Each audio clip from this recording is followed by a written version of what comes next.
समोर एक ट्रक चालला होता. ट्रकच्या मागे लिहिलं होतं, रेखा सुरेखा रमेश सुरेश, बँक ऑफ महाराष्ट्राच्या सौजन्याने.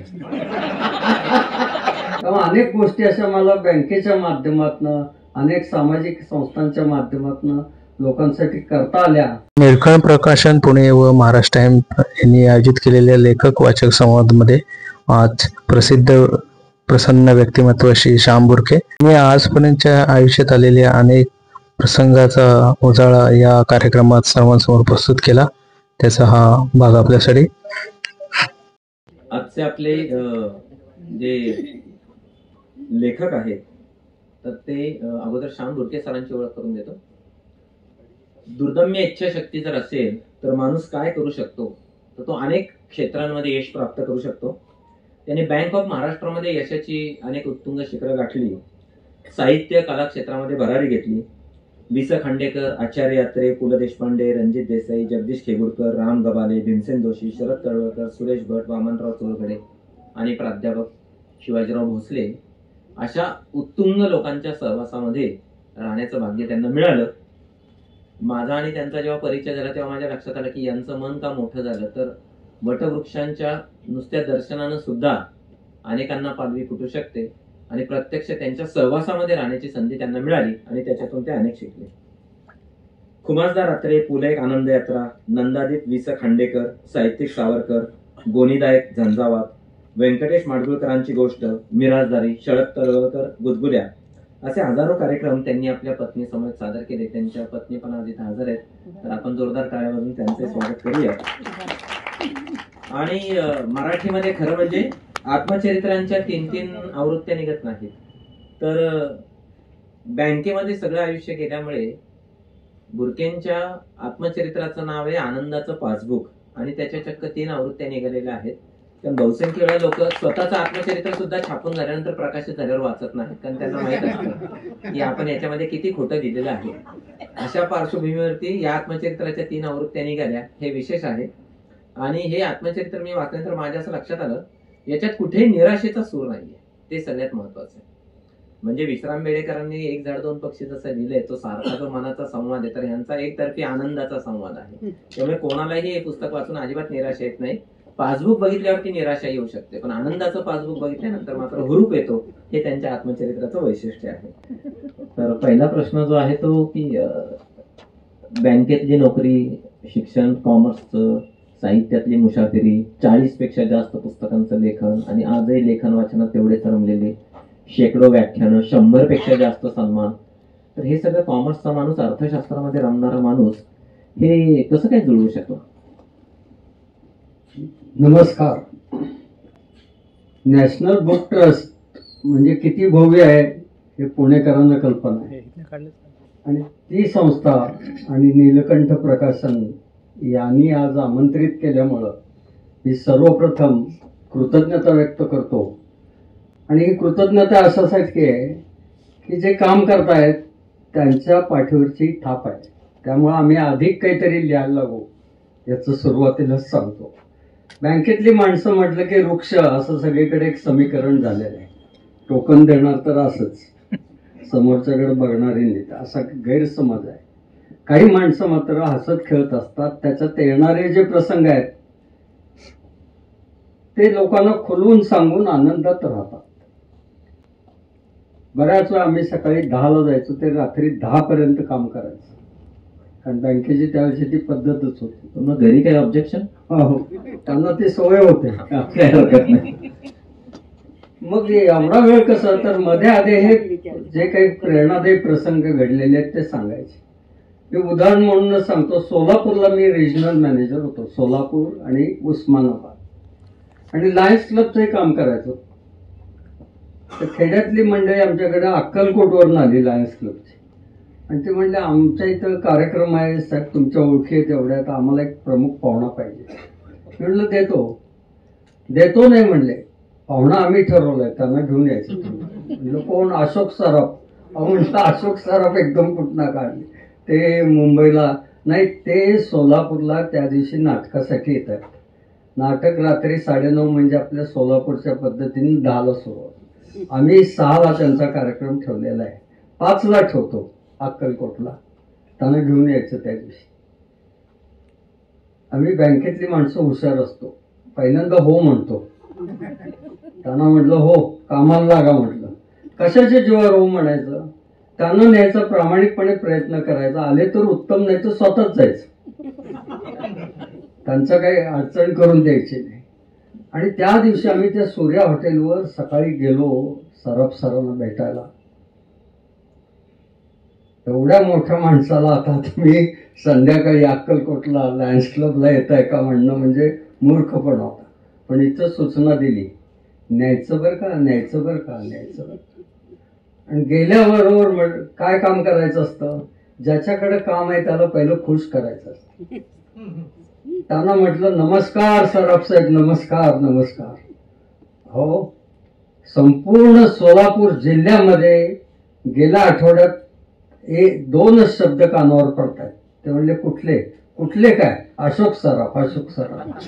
तिकीट मिळत नाहीत, काय नाही, काय म्हटलंय. ते एकदम खुश झाले. आणि मग म्हटलं एवढेच मी मुंबईपासून इतक्या दूर आलाय, तर इथं जवळ अक्कलकोटला स्वामी समर्थांचं दर्शन घ्यायचंय का नाही?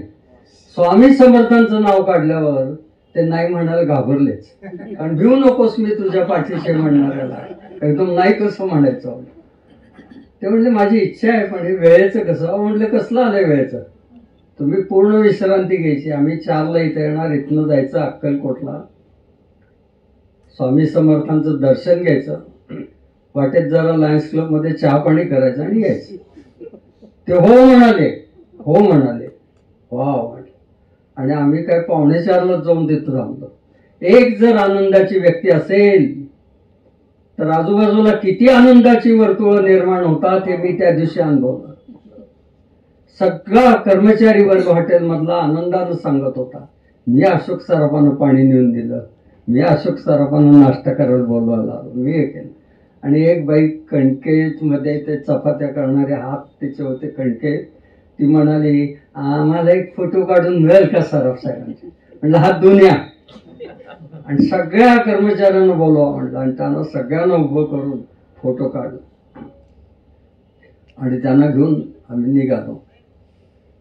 ते बाजूला मी, पोलीस अधिकारी अवस्थी साहेब आले होते बरोबर, आणि गुलाबचंद शाह तिथले डिस्ट्रिक्ट गव्हर्नर हे स्वतः ड्रायव्हिंग करत होते. समोर एक ट्रक चालला होता. ट्रकच्या मागे लिहिलं होतं रेखा सुरेखा रमेश सुरेश, बँक ऑफ महाराष्ट्राच्या सौजन्याने.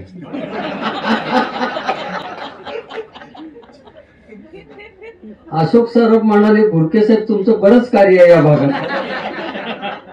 मी म्हटलं तशातला संबंध नाहीये. त्या ट्रकच्या मालकाला किती मुलांनंतर थांबावं हे लक्षात आलं नाही, आणि ते रंगवणाऱ्या पेंटरला कुठं फुल पॉइंट द्यावा हे लक्षात आलं नाही. त्यामुळे हा घोटाळा झालाय. हायपोथेकेशन ऑफ व्हेकल याच्या पलीकडे आमचा त्याच्याशी दुरान्वयानेही संबंध नाही. अशा मजा होत असतात कितीतरी. वृक्ष वातावरणात असे अनेक जीवनात प्रसंग येतात. हे सांगायचे, सांगणं हे महत्वाचं आहे. साहित्यिक ज्याला व्हायचं आहे ना, इथं बसलेल्या प्रत्येकाच्या आयुष्यात अशा घटना घडतात. पण जे प्रेरणादायी घडलंय ते घरात डायनिंग टेबलवर सांगा, मित्रांच्या ग्रुपमध्ये सांगा, डायरीत लिहा. असं 4-5दा झालं की ते तुमचं होतं, ते आधीच असतं. आणि मग तेच लेखनासाठी रॉ मटेरियल म्हणून मिळतं, कच्चा माल. असं करत जाता येतं. तर बँकेचं होतं तर तरी ते मी सुरूच केलं होतं. आणि सुरुवात कशी झाली, मी सातारचा शिवाजी महाविद्यालयातला विद्यार्थी, आणि अरुणाचल प्रदेशमध्ये स्टुडंट एक्सपिरियन्स इंटरस्टेट लिव्हिंग याच्यातनं माझी निवड झाली. म्हणून मी तो नेफाचा प्रवास केल्यावर महाविद्यालयाच्या अंकात दिला आणि तो छापून आला. असंच नाही तर प्राचार्य शंकरराव उन्होने यांनी कौतुक म्हणून मला पुरस्कार दिला त्याच्यासाठी, आणि तो यशवंतराव मोहिते मंत्री महोदय यांच्या हस्ते दिला. मग एक प्रेरणाच झाली. पुढं परत काय झालं, साप्ताहिक सकाळमध्ये कथा स्पर्धा होती, त्याच्यात बँकेतले पगार बंद ही कथा मी लिहिली आणि त्याला पुरस्कार मिळाला. तो बालगंधर्व मध्ये एवढ्या भव्य कार्यक्रमात मिळाल्यावर लोक मला कथा मागायला लागले. मग दिवाळी अंकासाठी दे, हे कर ते कर, मागणी यायला लागली आणि द्यायला लागलो मी. एकच तंत्र कायम लक्षात ठेवलं, ज्याला लेखक व्हायचंय किंवा आयुष्यात काही चांगलं करायचंय त्यांना मी ज्या गोष्टी माझ्या गुरूंकडनं शिकलो ती म्हणजे तुम्ही कार्यरत राहा आणि दुसऱ्यांच्या हिताचं काय काम केलंय का नाही एवढंच बघा. या दोन गोष्टी केल्या की तुम्हाला काय मिळेल हे बघायला वेळच मिळत नाही, लोकच तुम्हाला आणून देत राहतात. तुम्ही या दोन गोष्टी केल्या पाहिजेत एवढंच आहे. आणि ते करत मी राहिलो आणि त्याच्यातनं कोल्हापूरला माझ्या दर 3 वर्षांनी बदल्या व्हायच्या. कोल्हापूरला सांस्कृतिक याच्यात म्हणजे आम्हाला ते अजब पुस्तकालय आणि मेहता पब्लिशिंग हाऊस होतं. तर तिथं जाऊन बसायचं. ते राजाभाऊंच्या घरची भेळ मागवायचे खायला वगैरे. म्हणाले काय करताय सध्या? म्हटलं लायन्स क्लबच्या लोकांना मी सभेत कसं बोलावं हे शिकवतोय, मग मला त्याचं पुस्तक द्या म्हणले. आणि त्यांनी माझ्याकडनं लिहून दिलं. 10 दिवसात माझं ते पुस्तक लिहून झालं आणि अनेक जणांनी पुस्तकं लिहिलीत सभेत कसे बोलावं. त्या पुस्तकाचं वैशिष्ट्य असं आहे की ते हाताला धरून तुम्हाला व्यासपीठापर्यंत नेतं आणि धीर देतं आणि भीती न काही फजिती झाली तरी पुन्हा उभं करतं. हे त्या पुस्तकाचं सामर्थ्य आहे. म्हणून त्याच्या कित्येक हजार म्हणजे साधारणपणे 30,000 तरी प्रति आतापर्यंत छापलेले आहेत. दरवर्षी त्या देत होतं. आणि नाव अगदी साधं आहे पण ललित सगळं त्याच्यात आहे, सगळं त्याच्यात आहे, सगळं त्याच्यात आहे. असे एक एक पुस्तकं करत 40 पुस्तकापर्यंत मजल आली. पण प्रकाशक माझे सांगतात तुम्ही आम्हाला लिहा. आता सुधाकर जोशी उत्कर्षाचे आहेत, ते म्हणले पुण्यावरचं पुस्तक लिहा. आता त्यांना पुन्हा पुन्हा भेटायचं म्हणजे काहीतरी लिहायलाच पाहिजे, पाठलाग असतो. त्यामुळे लिहून झालं ते. आणि आनंदी पुणे ते पुस्तक झालं. पुन्हा एक साठवण हे पुस्तक तर इतकं छान आहे की डेक्कन जिमखान्यापासून पायी चालत आल्यावर कुठं काय मनात येतं हे त्याच्यातनं दिलेलं आहे. खूप छान पुस्तक. की तिथून आता साहित्य परिषदेचं कार्यालय दिसलं की मनात येतं अरे इथं सुधीर फडक्यांचं लग्न झालं बरं का, आणि मोहम्मद रफीने त्याच्या मंगलाष्टका म्हटल्या होत्या. असं करत करत मी रजनीश आश्रम पर्यंत कॅम्प पर्यंत जातो. आणि इकडं परत जाताना कर्वे इन्स्टिट्यूटमध्ये महर्षी धोंडो केशव कर्वे कसे होते इथे ते असं सगळं पुढं फिरवलेलं आहे. त्यामुळं अतिशय कडक तपासणी करून देणारी संस्था पुरस्कार म्हणजे पुणे मराठी ग्रंथालय. त्यांनी सुद्धा मला पुरस्कार दिला. मला खरंच वाटेल आधी की हे कसं काय आपल्याला देता येते. त्यांनी पुरस्कार दिला त्या पुस्तकासाठी. अशी मजाच आहे. आणि मग काय एक घटना अशी घडली की आपल्या गोष्टी काही लिहायच्या म्हणून मी आत्मवृत्त लिहिला, आनंदाचं पासबुक. त्याच्यात जास्तीत जास्त बँक ऑफ महाराष्ट्राच्या कथा आलेल्या आहेत, घटना. पण त्याला मला सेंट्रल बँकेने पुरस्कार दिला हे विशेष आहे. आणि मुंबईत बोलून सत्कार केला आणि त्यांनी सर्क्युलर काढलं की बुरकेंची व्याख्यानं प्रत्येक रिजन मध्ये ठेवा आणि हे पुस्तक प्रत्येक कर्मचाऱ्यानं वाचलं पाहिजे. अशा काही कथा त्यातनं घडत गेल्या. तुम्ही जे म्हणालात ना की आयुष्यभर चांगलं केलं पाहिजे, तर मला एकदम आठवलं तुमची आजची मुलाखत ऐकायला ट्रम्प इथं आले होते. म्हणजे मग त्याचा फायदा झाला असता जगाला. सर हे लिखाण हे सगळं नंतर झालं, पण कॉलेज जीवन आणि तुमची स्वतःची जडणघडण, तुम्ही स्पेसिफिक त्या गोष्टींकडे दिलेला वेळ, आणि हे कधी तुम्हाला जाणवलं की आपण लेखक झालं पाहिजे किंवा आपल्यामध्ये ते कलागुण आहेत? तुम्ही शिवाजीराव भोसलेंबरोबर खूप प्रवास केला असे तुम्ही एकदा सांगितलं होतं, तर तो सगळा प्रवास कसा होता? शिवाजी कॉलेजमध्ये शिकत असताना असं लक्षात आलं की हे बाकीचे हिरो काय भाव खातात स्टेजवर वगैरे जाऊन. गॅदरिंग म्हणजे तेच हिरो असतात, आपण मागं पडतोय असं वाटायला लागलं. आपण मोठं व्हायचंय पहिलं मनात यायला लागतं आयुष्यात. ते पुढे जातात, आपण का जायचं नाही. म्हणून मी एक कार्यक्रम गॅदरिंगसाठी करायचा ठरवला. आणि तो कार्यक्रम असा ठरवला की स्क्रिप्ट जबरदस्त घ्यायची चांगल्या लेखकाची. पण मंगेश पाडगावकरांच्या वात्रटिका या निवडल्या आणि त्या 4-4 ओळीच्याच आहेत. त्या प्रत्येकानं म्हणायच्या. 4 ओळीच्याच का निवडल्या? फजिती व्हायच्या आतच खाली बसायचं आणि दुसऱ्यानं उभं राहायचं, मग तिसऱ्यानं. असं केलं. आणि प्राचार्य शंकरराव उन्नून यांना भेटलो आणि म्हटलं असा आम्ही कार्यक्रम बसवतो, नाव काय? म्हटलं वात्रटिका. हे असलं काही करू नका म्हणलं. मुलं दंगा करतील, तुम्ही कोणाचं तरी चरित्र सांगा. आता गॅदरिंगला चरित्र सांगा. पण मला एक माहिती होतं, आपल्याला मोठं व्हायचं असेल तर समोरचा मोठा माणूस आहे त्याला कधी नकारार्थी बोलायचं नाही. मी म्हटलं साहेब तुम्ही म्हणताय सर, त्याप्रमाणे मी हा कार्यक्रम आता रद्दच करतो. आणि बाकीच्या मित्रांना सांगितलंच नाही आपल्याला रद्द केलाय. चालू ठेवा, चालू ठेवा, सराव चालू ठेवा. आणि 8 दिवसांनी त्यांना जाऊन भेटलो, म्हणलं तुमच्या मार्गदर्शनाप्रमाणे ते वात्रटिका रद्दच केलंय. मी एक साहित्यिक कार्यक्रम बसवलाय. म्हणले काय नाव? गाभुळलेल्या चिंचा. थोडस तोंड आंबट केलं पण ठीक आहे म्हणजे चालेल. मी काय केलं, लेबल बदललं. मार्केटिंग मध्ये तुम्हाला जर तुमचा विश्वास असेल की माझं कंटेंट हे फार पॉवरफुल आहेत तर लोकांना हवं तेवढं लेबल बदललं. ते म्हणले करा. आणि मग त्या दिवशी आम्ही 5 जण 5 प्रकारचे पोशाख करून उभे राहिले. तेव्हा सुद्धा भीती वाटते म्हणून 4-4 ओळी सुद्धा कागद केले होते, असा धरायचा आणि मांडायचा. आणि त्यावेळेला मी सुरुवातीला म्हटलं, तिरप्या तिच्या नजरेवरी बेहद्द आहे खुश मी, तिरप्या तिच्या नजरेवरी बेहद्द आहे खुश मी, आज पण कळले मला ते ऐसेच पाहते नेहमी. मग त्यावेळेला असा प्रतिसाद आल्यावर दुसऱ्याला चांगला हुरूप आला आणि तो एकदम बोलायला लागला. मराठीचे मास्तर कविता करू लागले, मराठीचे मास्तर कविता करू लागले म्हणून म्हणतात त्यांचे लग्न सुद्धा मोडले. पुढच्याला आणि उत्साह आला.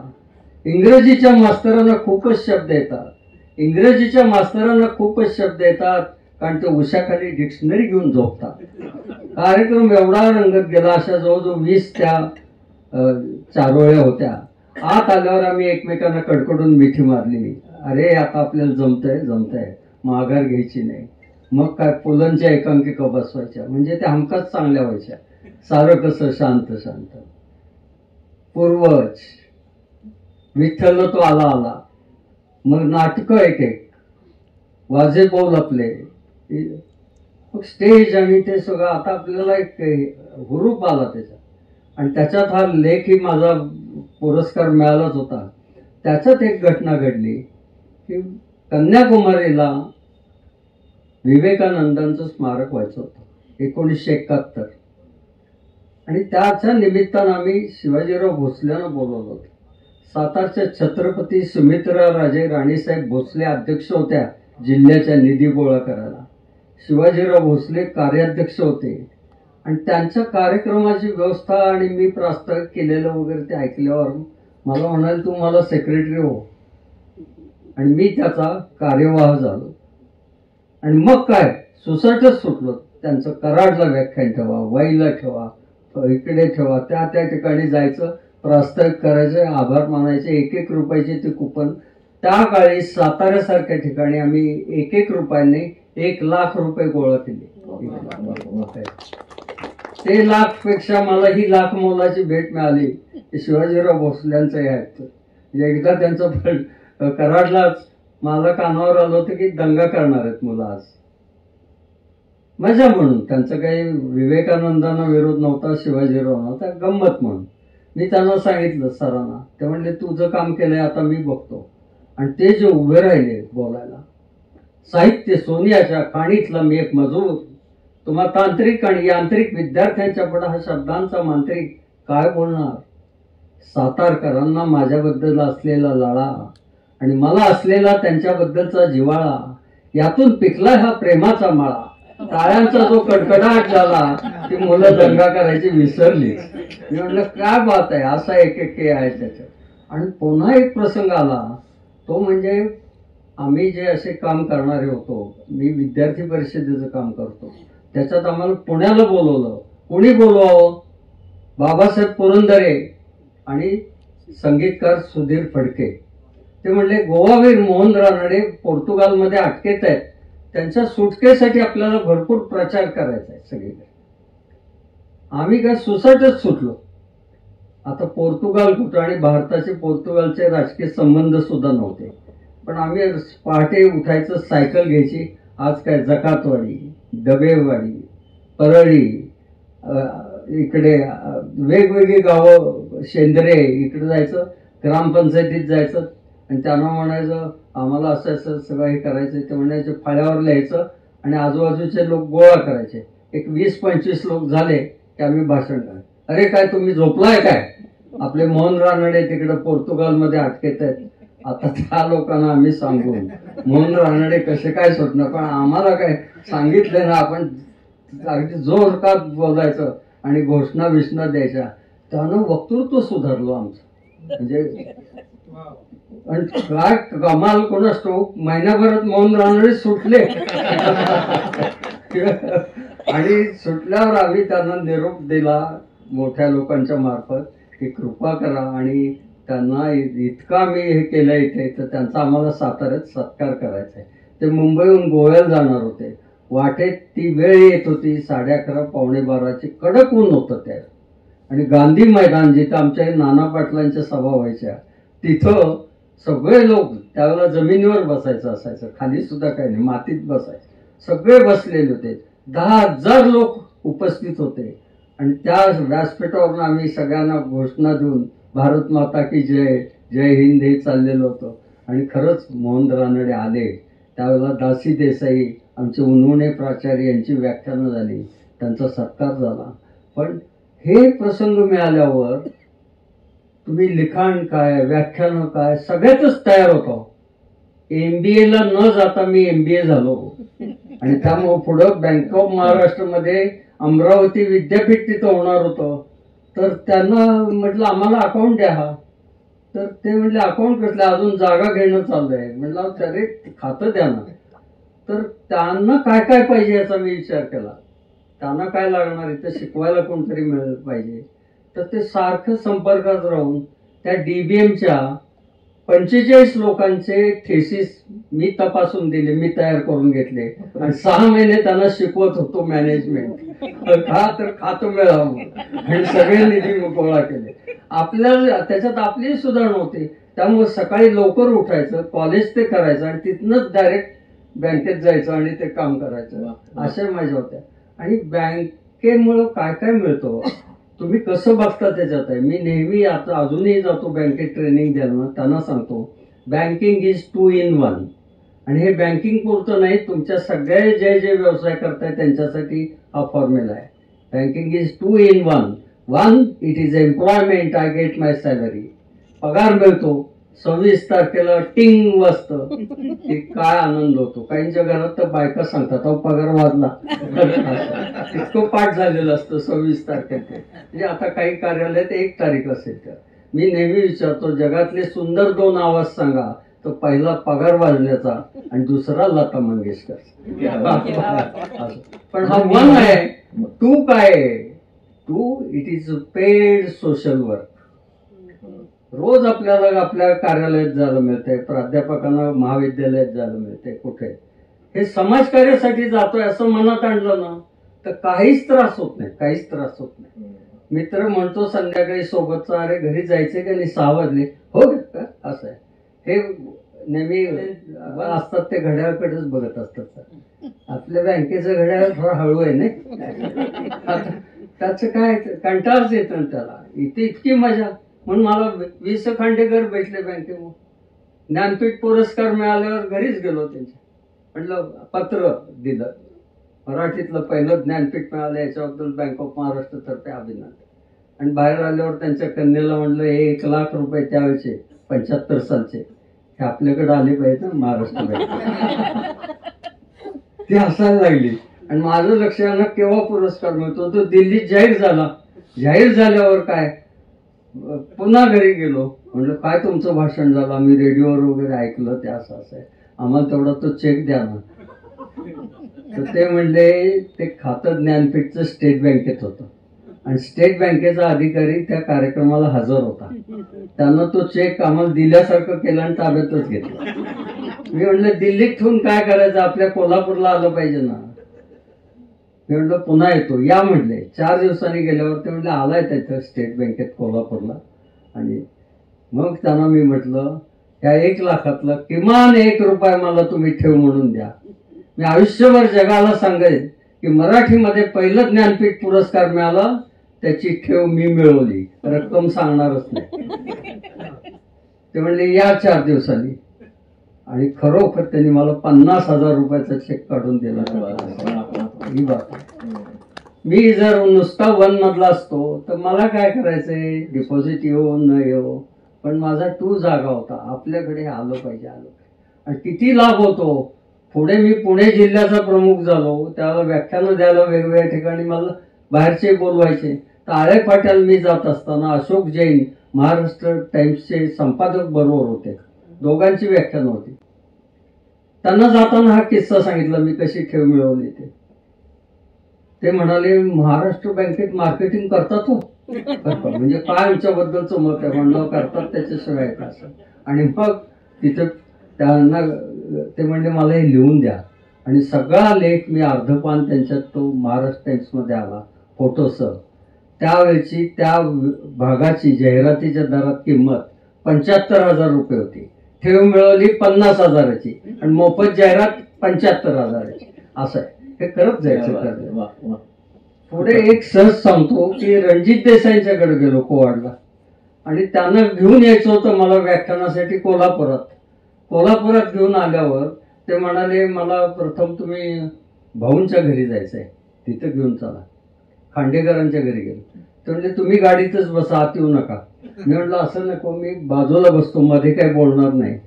बघा म्हटले. आणि मग ते काय म्हटले ते जरा नीट ऐका, चांगलं आहे. ते म्हटले माझ्या स्वामीला पुरस्कार मिळाल्यामुळे मला सगळीकडनं व्याख्यानाचे आमंत्रण येतात.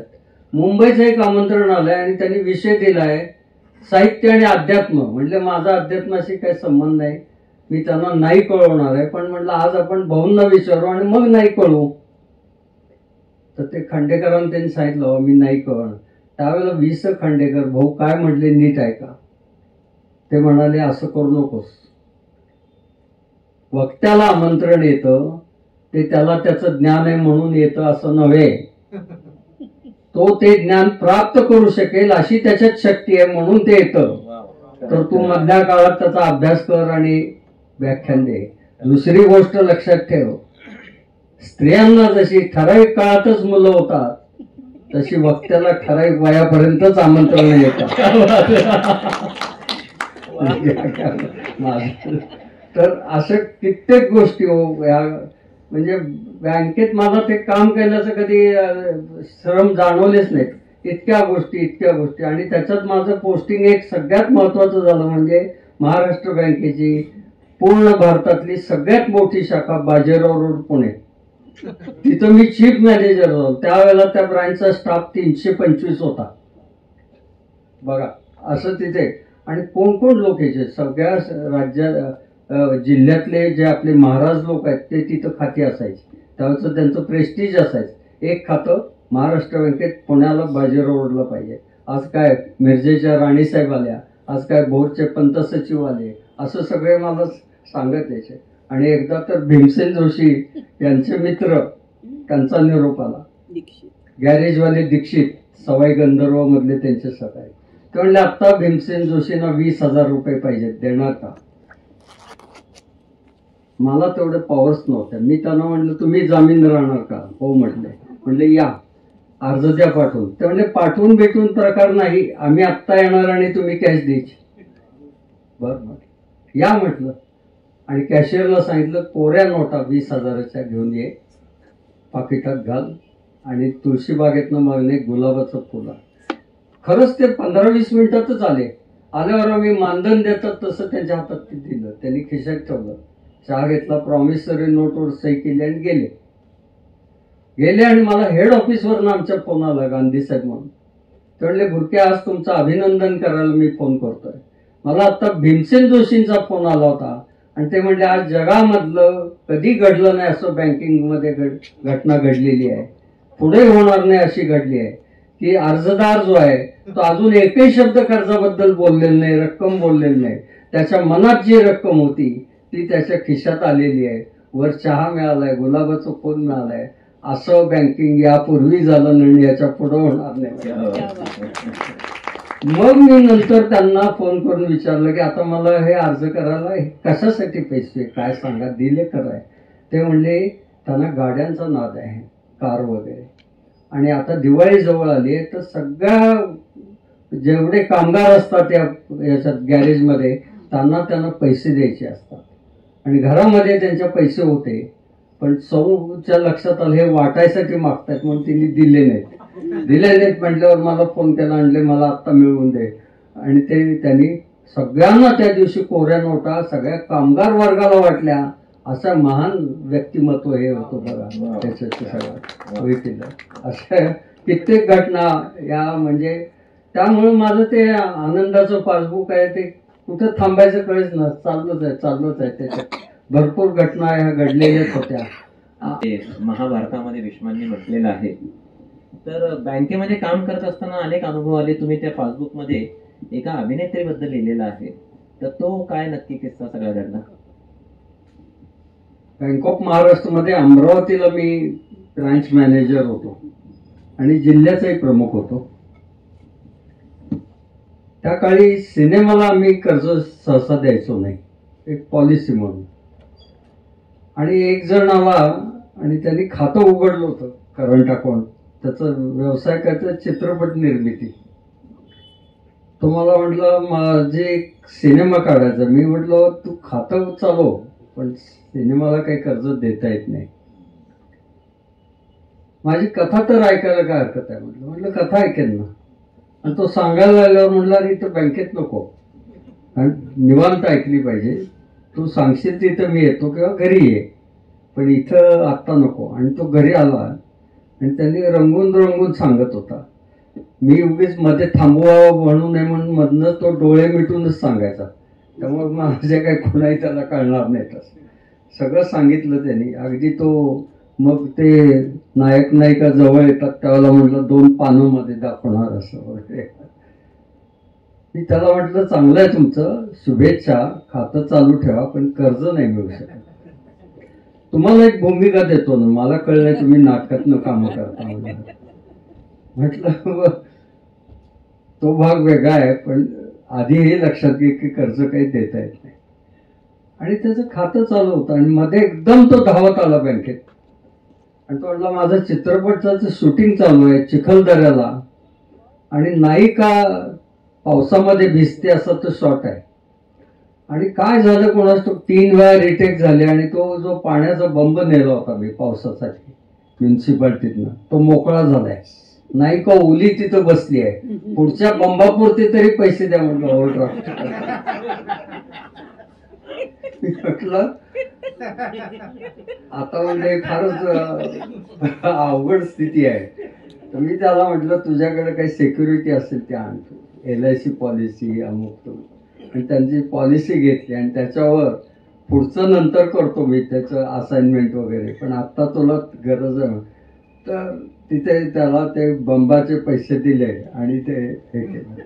तर मित्रांना मी सांगायला लागल्यावर मित्र म्हणायचे मग स्टॉक व्हेरिफिकेशनला गेला होता का नाही म्हणायचे. नाही, पण एक सांगतो, तो चित्रपट धुंडी धुंडी पाणी दे हा पहिला आला महाराष्ट्रात त्या वर्षीच्या ह्याच्यात. आणि मधु कांबीकर होती त्यावेळेला त्या ह्याच्यात. पण आमचे नियम होते, पण एक मदत करायची ही भावना होती. ह्या मदत करायच्या भावनेतनं मी सांगतो, कोल्हापूरला असताना आम्ही एक ते सुवर्ण नियंत्रण कायद्यानंतर सरकारच्या ह्याच्याप्रमाणे काहींना कर्ज दिली होती, त्यांना व्यवसाय करता येत नाही. आणि RL पवार नावाचं खातं होतं, त्याला लेथ मशीनला दिलं होतं. आणि ते काही खातं पैसे भरले गेले नव्हते, काही नव्हते. आणि एकदम मी त्या ब्रांचला गेलो होतो, मॅनेजरनी सांगितलं हे सरकारी योजनेप्रमाणे आहे, त्यामुळे आपण ह्याची प्रॉपर्टी विकू शकतो, ही फाईल घ्या आणि हे पैसे वसूल करा. त्यावेळेला कर्जमाफी हा प्रकारच नव्हता बँकेत, व्याज सुद्धा माफी नाही. तर असं मल्ल्यांना वगैरे पण नाही, अगदी काहीच नाही. आणि मग मला सांगितल्यावर मी ते घर शोधून काढलं आणि तिथे गेलो त्यांच्या घरी. अतिशय दारिद्र्य होतं घरात, कौलाचं घर होतं, ते साकारलेलं नव्हतं, असं पडलेलं सगळं दिसत होतं. आणि मला वाईट वाटलं. मी त्यांना म्हणलं तुम्हाला बँकेकडनं पैसे मिळाले का नाही? तो म्हणलं मिळाले. मग काय केलं तुम्ही? तो म्हणलं मी लेथ मशीन घेतलं आणि कॉट वगैरे लोखंडी बनवत होतो. पण एक अपघात झाला आणि माझ्या डोळ्यात त्यातलं एकदम ठिणगी गेली, ती इतक्या वेगात गेली की मला हॉस्पिटलमध्ये न्यायला लागलं आणि माझा डोळाच गेला. आणि हॉस्पिटलचे पैसे भरायला मला सगळं ते लेथ मशीन आणि माल सगळं विकावं लागलं. माझ्याकडे आता काहीही नाही. मी म्हणले याची व्यवस्था काय, जेवण कशावर चालतं. म्हणजे मला 2 मुलं आहेत आणि फार जुनी कथा आहे. त्यावेळेला त्यांना पगार 25 रुपये आणि 30 रुपये महिना होता आणि ते म्हणले किराणा मालाच्या दुकानात हे दोघंही काम करतात. आणि त्यातनं त्या पगाराच्या ऐवजी काही वेळेला धान्य असंच घेऊन आमचं घर चालतंय म्हणजे. मला वाईट वाटलं. मी म्हटलं बघूया, पण पैसे भरायचेत आमचं, एवढं लक्षात ठेवा म्हटलं. आणि बँकेतून मॅनेजरना सांगितलं, आमचे निकम साहेब म्हणून होते, फार डायनॅमिक व्यक्ती. त्यांना म्हटलं साहेब असं असं आहे. एवढं चित्र रंगवल्यावर ते म्हणले तुम्हाला बँकेच्या बाजूनी पाठवलं होतं का त्यांच्या. म्हटलं बँकेच्याच आहे, ते पैसे वसूल करायचे नाही तर तुमच्या पगारातून जातील म्हटलं. म्हटलं वसूल तर करायचेच आहेत ना साहेब, तुम्ही बसलाय खुर्चीला, एवढी किंमत आहे की ते सहज वसूल, नीट बोला काय ते. म्हटलं आपण त्या 2 मुलं आहेत त्यांची, त्यांना चांगल्या नोकऱ्या लावूया. मी फोन लावतो, तुम्ही बोलायचं तेवढं, यांना नोकऱ्या द्या. आणि घाटगे पाटील इंडस्ट्री आणि पोल्सन कंपनी हे दोघांच्या आमच्याकडे चांगल्या खाती होती. त्या दोघांना फोन लावले आणि त्यांना महिना 150 आणि 160 रुपयावर नोकऱ्या त्या लागल्या. त्याच्या फरकातनं मी ते लोन अकाउंट क्लोज करून दाखवलं. पण मला खरा पुरस्कार केव्हा मिळाला माहितीये का, पुढं 2 वर्षांनी माझी बदली पुण्यात होती म्हणून मी घरी होतो आणि ड्रायव्हर होता. आणि बेल दाबली म्हणून दार उघडलं तर एक युवक होता. तो म्हणला मला ओळखलं का. म्हटलं नाही. तो म्हणला मला तुम्ही घाटगे पाटील इंडस्ट्रीत नोकरी लावली. हा म्हणला. तो म्हणला आता माझं लग्न ठरलंय, पण वडील म्हणले त्यावेळेला जो ऑफिसर होता तो जर लग्नाला आला तरच लग्न लावीन, नाहीतर लागणार. त्यामुळे म्हणला मी कित्येक ठिकाणी फिरत फिरत तुमचं घर शोधून काढलंय आणि आता तुम्हाला पाया पडतो माझ्या लग्नाला याचं. हे खरं सर्टिफिकेट आहे, हे खरं सर्टिफिकेट. तेव्हा अनेक गोष्टी अशा मला बँकेच्या माध्यमातनं, अनेक सामाजिक संस्थांच्या माध्यमातनं लोकांसाठी करता आल्या. आणि ते करता आल्यावर काही वेळेला वाटायचं की अरे हे प्रेरणादायी प्रसंग आहेत, हे लोकांच्या पुढे जायला पाहिजेत. त्यातनं या माझ्या प्रेरणा ज्या साहित्याच्या होत्या, ह्या समाजातल्या ज्या चांगल्या घटना घडल्या त्याच होत्या. त्यामुळे मला असं काल्पनिक उगीच ती ललना अशी जाते तिकडून असलं कधी काही लिहायला लागलं नाही. ते प्रत्यक्ष आहे तेच लिहायला लागलं आणि ते चांगल्या भाषेत नाही कळलं. भाषेच्या बाबत आमचे गुरु म्हणजे आचार्य अत्रे. आचार्य अत्रेंना आम्ही शाळेतच असताना भेटू शकलो आणि त्यांचा प्रचंड प्रभाव आमच्यावर पडला. शाळेच्या मैदानावर आमच्या अखिल भारतीय साहित्य संमेलन होतं आणि प्रकटन झालं. मी 11वीला होतो. आता म्हटलं आपल्याला समोर जायला कसं काय मिळणार आहे, समोर कोण मोठमोठी माणसं बसणार. मग मी युक्ती केली की तिथं स्वयंसेवक म्हणून नाव नोंदवायचं होतं, त्याच्यात नोंदवलं. स्वयंसेवकाला किती पुढं जाता येतं, पाहुण्यांच्या पुढंच काय मागणं सुद्धा जाता येतं असं. आणि स्वयंसेवक झाल्यावर दुसरा फायदा फार महत्वाचा असतो, त्याला मध्ये उठून जाता येतं. अध्यक्षांना वगैरे आता उठून जाता येत नाही, वाईट दिसेल वगैरे, नुसतं हात करायचा आलो असं नाही सांगतो, आलो म्हणायचं आणि जायचं असं. तो लाभ असतो त्याच्यात, तो आम्हाला म्हटला. आणि काय हो, सगळ्यांच्या सह्या आधी घेतलेल्या, मंगेश पाडगावकर, वसंत वापर, शाहीर अमर शेखांच्या हातात तर एवढी कुऱ्हाड होती. ती कुऱ्हाड म्हणजे त्यांचं पेन होतं आत, वाघाचं कातड पात्याला लावलेलं. फर्रेबाज सही दिली त्यांनी शाहीर अहमद शेख. ही मजा होती सर. आणि तिथं परिसंवाद सुरू झाला. काकासाहेब गाडगे अध्यक्ष होते आणि त्यांनी सांगितलं आता परिसंवाद सुरू होतोय, असा असा आहे, साहित्यातलं श्लील आणि अश्लील असा विषय आहे. आणि ते खाली बसले आणि जो 5 फुटावर ध्वनिक्षेपक होता तो असा असा असा असा असा 6 फूट 2 इंचावर गेला आणि आचार्य अत्रे बोलायला उभं राहिले पॅन्ट सावरून. आणि ते बोलणार तेवढ्यात पत्रकार कक्षात एकाचा आवाज आला. त्या पत्रकाराचं नाव अत्र्यांना माहिती होतं, त्यांनी ते पुढे वापरलं ते बोलताना. तो म्हणाला, अत्रे साहेब मुद्द्याला धरून बोला. त्यावेळेला अत्रेने तिकडे कटाक्ष टाकला आणि म्हणाले, खाली बैस. शेषाच्या मदतीला, अध्यक्ष महोदयांच्या मदतीला सरड्याची गरज नाही, खाली बैस. आणि त्याच्यानंतर ते बोलायला लागल्यावर व्यासपीठावरच श्रीकेश क्षीरसागर ज्येष्ठ समीक्षक होते. ते म्हणले, कार्यक्रम पत्रिकेप्रमाणे माझा पहिला क्रमांक आहे, मी आधी बोलणार. आणि काकासाहेबांनी पाहिलं तर खरंच श्रीकेशशी पहिले होते आणि अत्रे दुसरे होते, पण अत्रे बोलायला उभे राहिले. त्यांनी विनंती केली, अत्रे साहेब असं करू नका, खाली बसा. आपण सारस्वताचे सगळे शिष्य आहोत, पुत्र आहोत, असं बरोबर नाही आपली भांडणं होणं. आणि अत्र्यांना खाली बसवलं. श्रीकेश क्षीरसागर म्हणाले, विषय आहे साहित्यातलं श्लील आणि अश्लील. साहित्यात असं काही नसतंच, ते पाहणाऱ्याच्या दृष्टिकोनावर अवलंबून असतं. एक स्त्री स्नानगृहामध्ये स्नान करते तर त्यात अश्लील काहीच नाहीये, पण हे जर बाहेरनं कोणी पाहून डोकावून त्याची वर्णनं लिहिल तर ते अश्लील होईल. असंच काहीसं ते सांगत होते. मी मॅट्रिकला गेल्यामुळे बऱ्यापैकी कळायला लागलो होतो.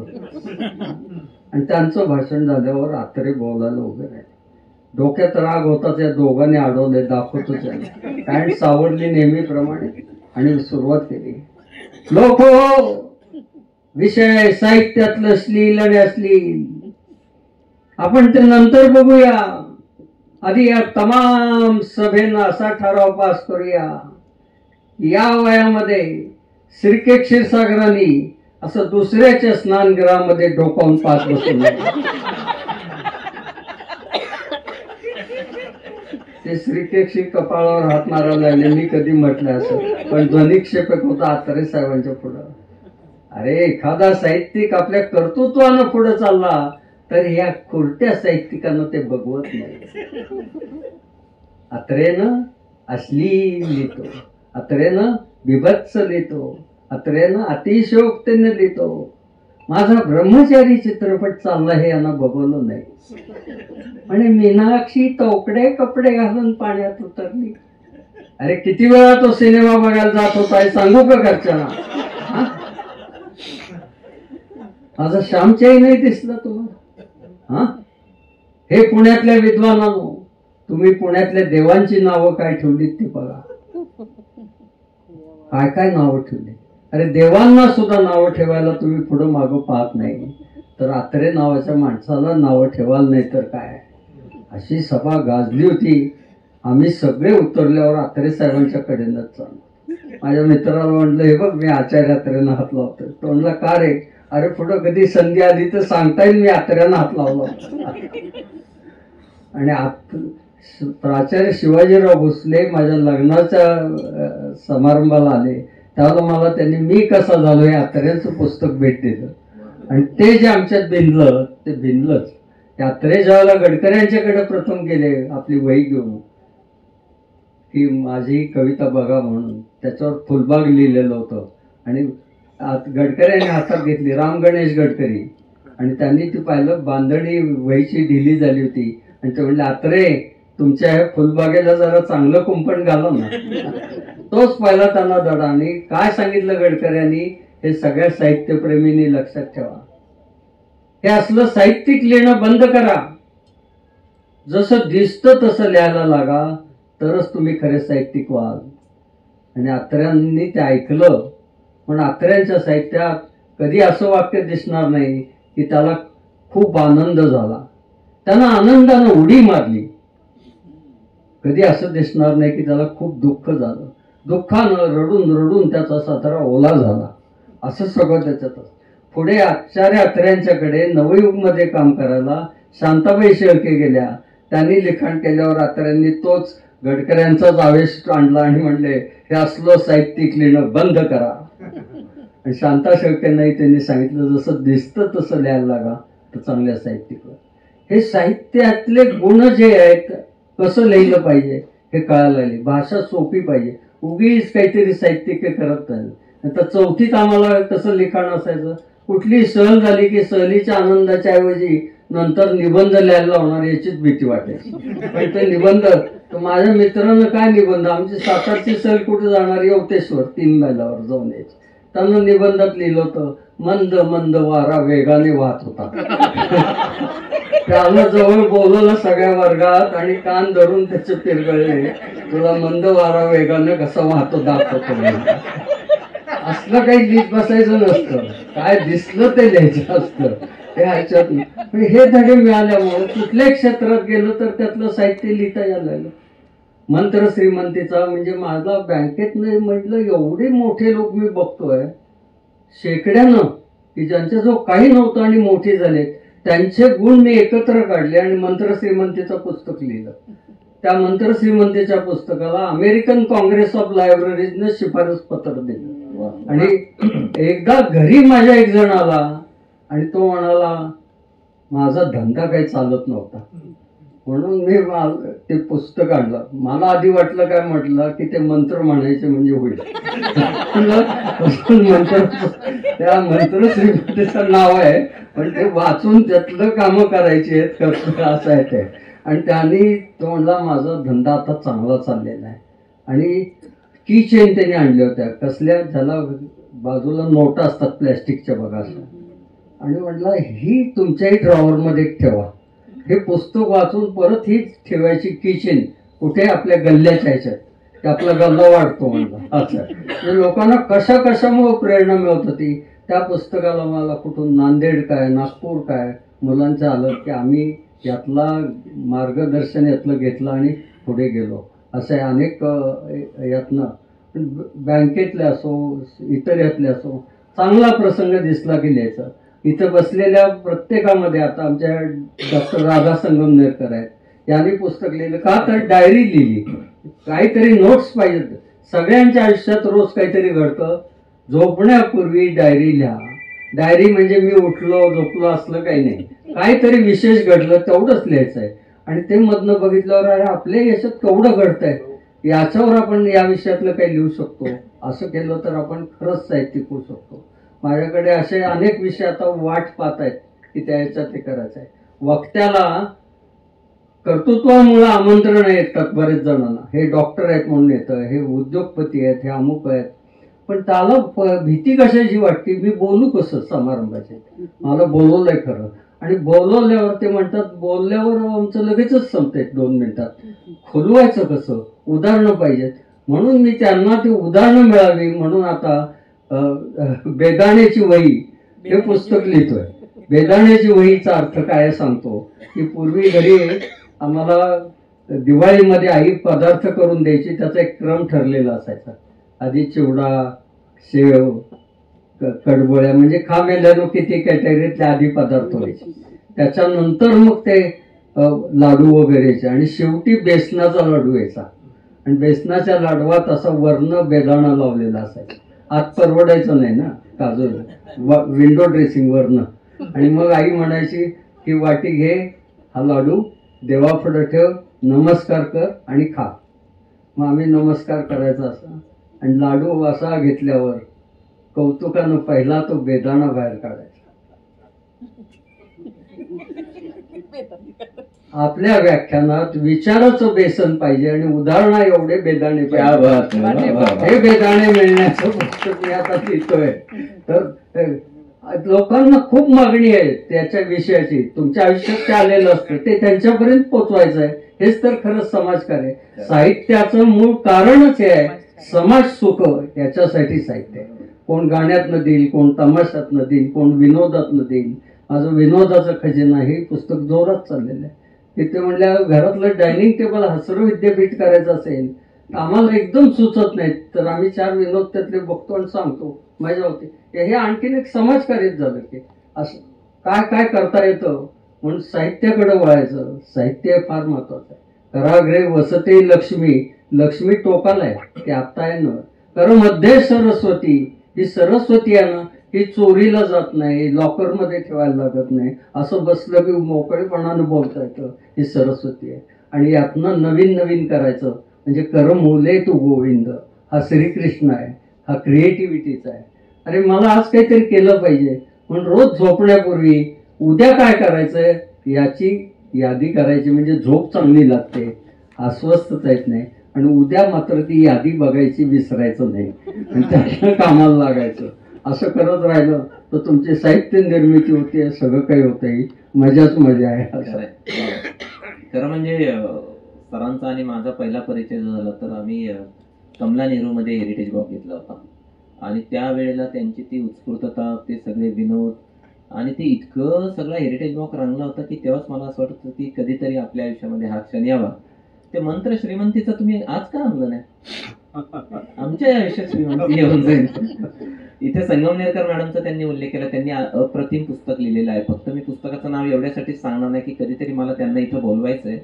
आणि एका मुलीने पाहिलेलं जे स्वप्न आहे की एका दुर्गम भागामध्ये राहायचं आणि तिथे अडचणीत सापडलेल्या स्त्रियांना आपल्याला मदत करता आली पाहिजे म्हणून डॉक्टर व्हायचं, ते पुन्हा स्त्रीरोग तज्ज्ञ व्हायचं, अत्यंत कमी पैशामध्ये प्रॅक्टिस करायची आणि आपल्या तत्वांना असणाऱ्याच मुलाबरोबर लग्न करायचं आणि नंतर लोकांचं आयुष्य बदलवायचं.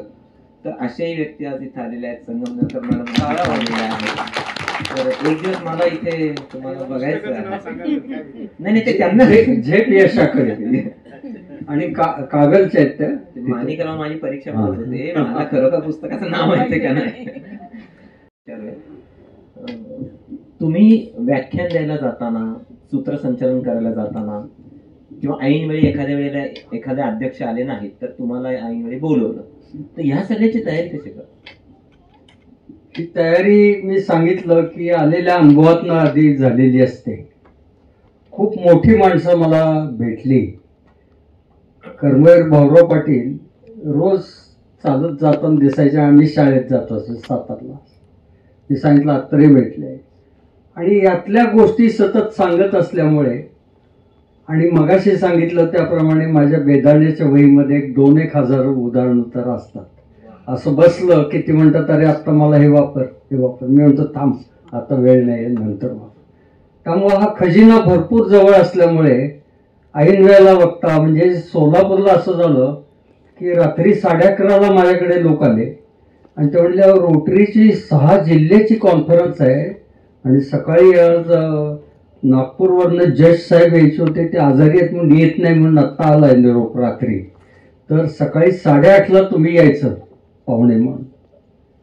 म्हटलं विषय काय? ते म्हणले समाज सुधारण्याची नवी दिशा. म्हटलं तोच ठेवा मी येतो. आणि त्यांनी मला एक अर्धा तास दिला होता. त्या अर्ध्या तासात ते व्याख्यान इतकं गाजलं की ते आलेले 300 लोक होते, त्यांचे सगळे ड्रायव्हर आत आले आवाज ऐकून. ते म्हणजे प्रथम घडलं. आमचे ड्रायव्हर सुद्धा काय चाललंय आज भाषण एवढं म्हणून ते आत आले. आणि मग मला संपूर्ण या 6 जिल्ह्यातली पुढं इतकी आमंत्रण आली की ती मी 3 वर्षात पुरी केली. मग त्या रोटरीत लग्न जातात. ऐन वेळेला म्हणजे काय थांबायचं आपण, लोक कोण आहेत, वेळ किती आहे आणि विषय काय, त्याचे फक्त मुद्दे मनाशी ठेवायचे आणि जायचं. ते हळूहळू ते सवयनं येतं. आणि म्हणून मी इतक्या संस्थातनं म्हणजे कुठं काय, सोलापूरला एकदा जैन समाजाचे श्राविकाश्रम आहे, तिथल्या बाईंचा प्रमुख होत्या, त्यांचा निरोप आला की मी आमच्या इथं व्याख्यानाला आहे. मी गेलो. म्हटलं आता हे श्राविका आध्यात्मिक सगळं आहे असं. तर त्यांना मी म्हटलं आपण एक सुखी जीवन अध्यात्म याच्यावर बोलूया. हे म्हणले. त्यांना कुठनं तरी कळलंय की तुम्ही विनोदी बोलता म्हणून त्या मला म्हटल्या तुम्ही काहीतरी करून त्यांना इथं आणा.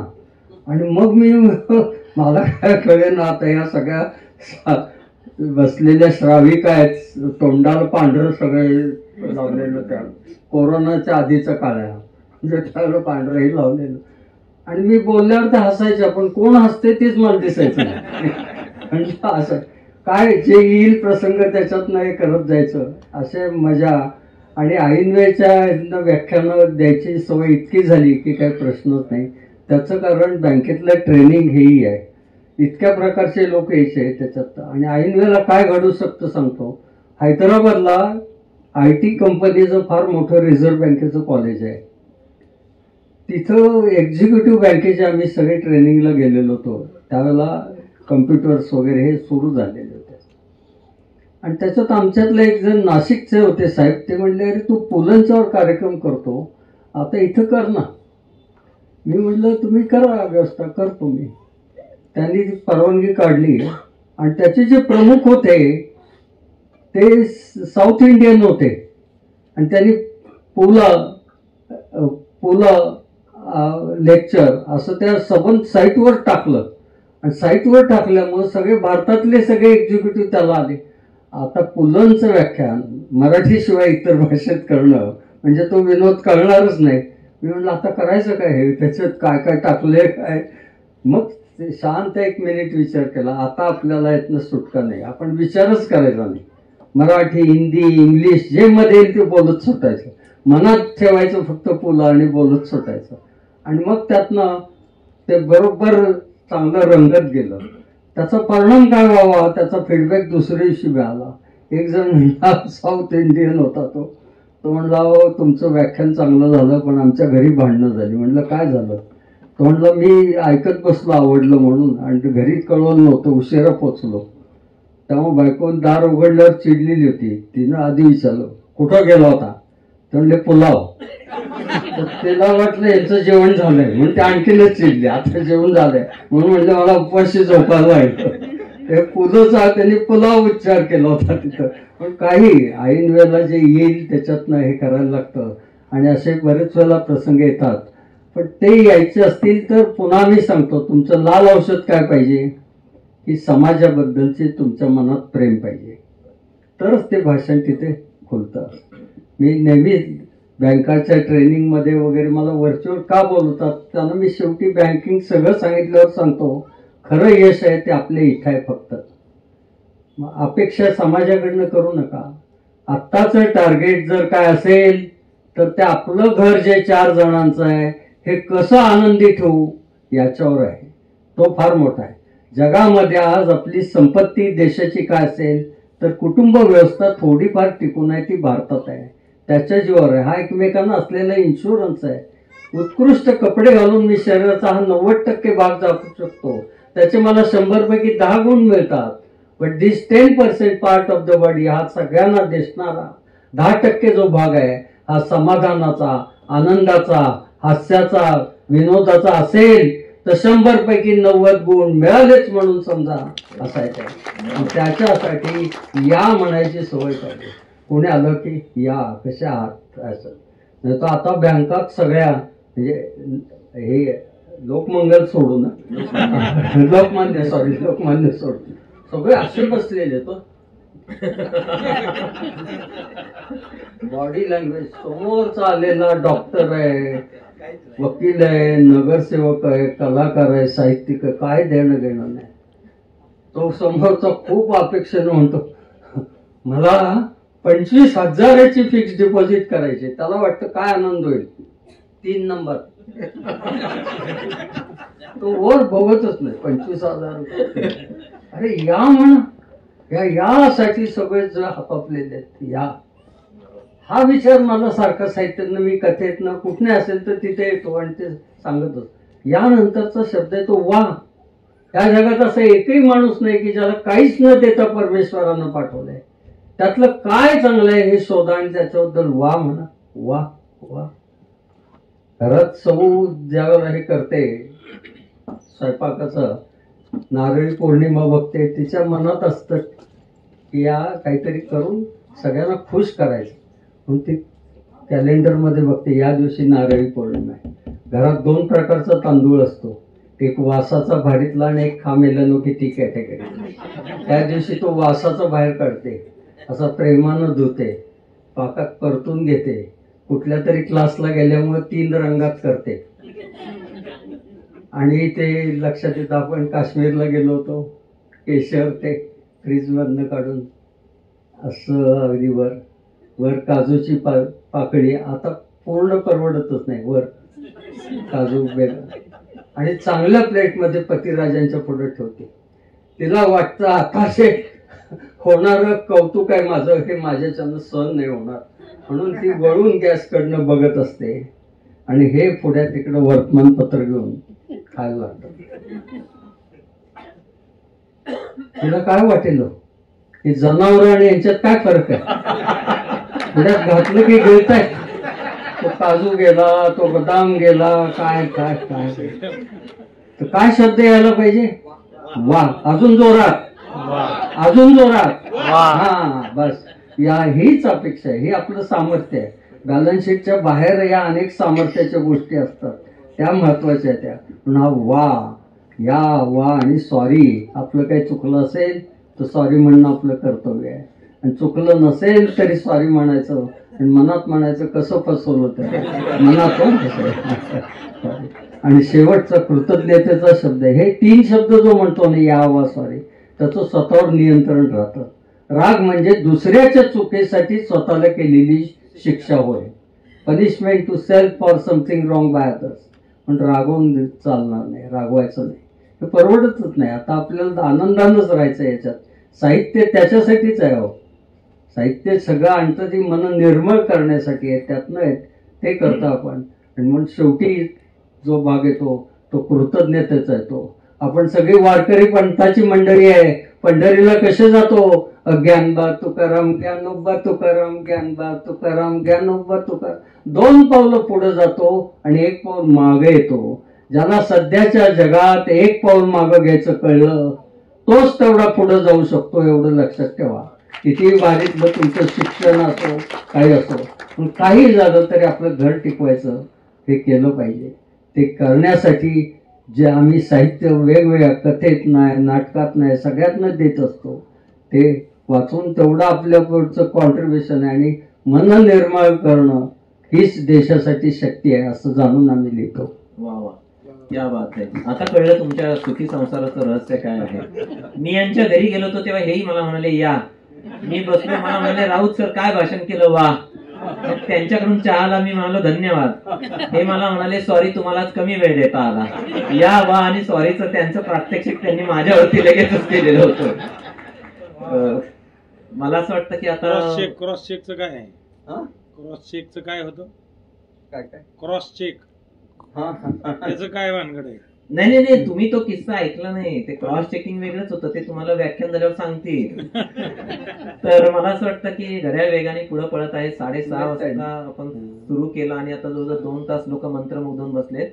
काही मुलाखती अशा असतात ज्या मुलाखतकाराला समृद्ध करतात. मला असं वाटतं की आज तुम्हा दोघांच्या सहवासामध्ये मला जास्त समृद्ध होता आलं, कारण इथं प्रकाशक बसले, इथे लेखक बसले, इथं अर्थ विषयाचे प्रमुख बसलेत, तरुण भारतचे संपादक आहेत, इथे प्राचार्य आहेत आणि मध्ये मी प्राध्यापक आहे. तर हे सगळ्या चौघांबरोबर बसत असताना सारस्वतांच्या रांगेमध्ये माझ्यासाठी पाठ मांडला गेला याच्यासारखा आनंद नाही.